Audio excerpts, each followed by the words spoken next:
What's going on, YouTube? Rax here, back with another video, and today I'll be breaking down and give you guys my thoughts on the upcoming possible bout between Antuanne Russell and Jose Valenzuela.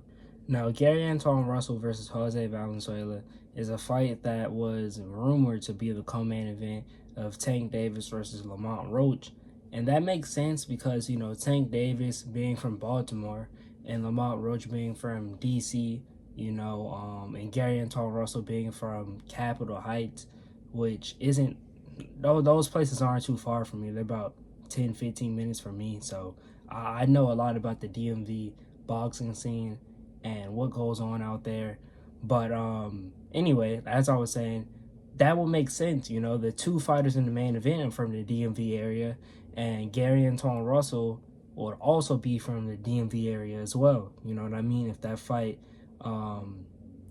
was to happen on the co-main event, it would make a lot of sense. You know what I mean? Put the three DMV guys that PBC has all on the same card, and it will also get Antuanne Russell some more exposure, But apparently PBC insiders see that this fight between Antuanne Russell and Jose Valenzuela, they see this as a main event worthy type of fight.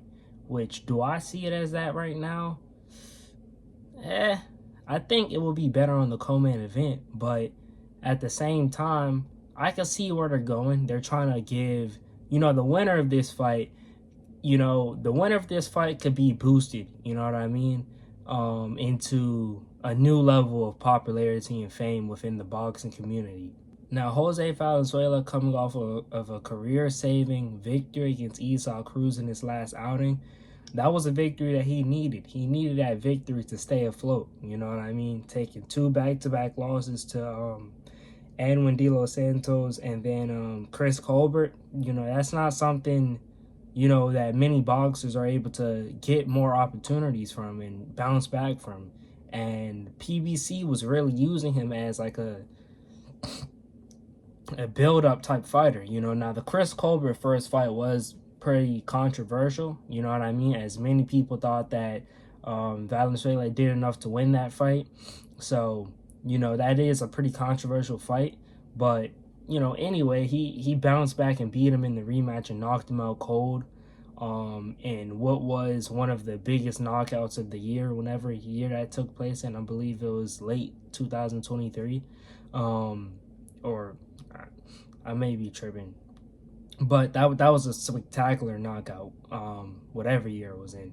But after that victory, they try to put him in against Isaac Cruz, and I felt that obviously there was a chance Valenzuela could win that fight, but they were really using that as like a build-up fight for Cruz. They expected Valenzuela to lose because of we seen him against Edwin De Los Santos, and obviously that fight didn't go good, and he got knocked out and showed that he has defensive problems.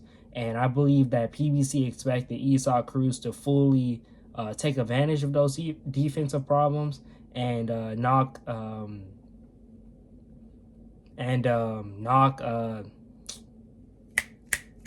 Valenzuela out. But obviously that's not what happened. Valenzuela showed a new side of his game, and he showed a boxing side, and he was able to outbox Isaac Cruz for most of that fight, if not the whole fight. And Cruz had minimal success, you know what I mean? So after a fight like that, after a performance like that, there was talks of Valenzuela to fight Tank. Now, what happened with that fight, I'm not sure. It fell through, and obviously this fight is happening, now most people believe that Valenzuela should have taken the Tank fight because that's more money, and arguably it will be the same result as him fighting Antuanne Russell, depending on how you look at it, you know what I mean? I personally think that either way was fine with me. I think I'd rather see Tank versus Roach, but Tank versus Valenzuela would have been the same thing. People would have been like, okay, Tank's fighting another bum, a guy he knows he's going to beat. So it would have been practically the same thing. But as for Antuanne Russell, Now, Antuanne Russell needs this victory, as his last fight, he faced Alberto Puello, and he was on the wrong end of a split decision loss. In a fight that could have went either way based on how you scored it, but Puello was deducted a point in round 9 for holding. But for the most part, I personally think that Puello's work was cleaner. He couldn't stop landing that right hook. You know what I mean? That right hook was a big thing that he couldn't stop landing, and it was a southpaw versus southpaw matchup. So he kept catching Antuanne Russell with the check hook. But either way, whatever Puello did, Russell was always right back in his high guard, just punching. You know what I mean? Just punching through Puello shots, and his guard, everything. You know, it's like he had no respect for the power. He kept coming.